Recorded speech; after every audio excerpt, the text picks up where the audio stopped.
অত্যন্ত ভদ্র ছেলে, সেই ছেলেকে এইভাবে মর্মান্তিকভাবে তাকে কেন হত্যা করলো?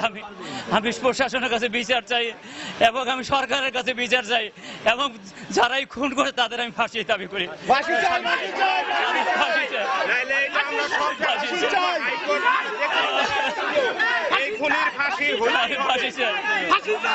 আমি দ্রুত আসামিদের ফাঁসি চাই,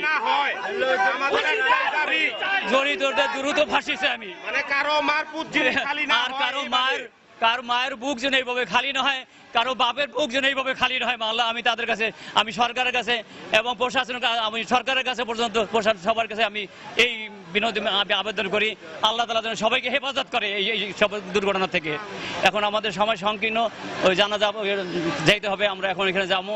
আর এখন আমাদের আর কি বলার আছে এখানে, আর কি বলবো?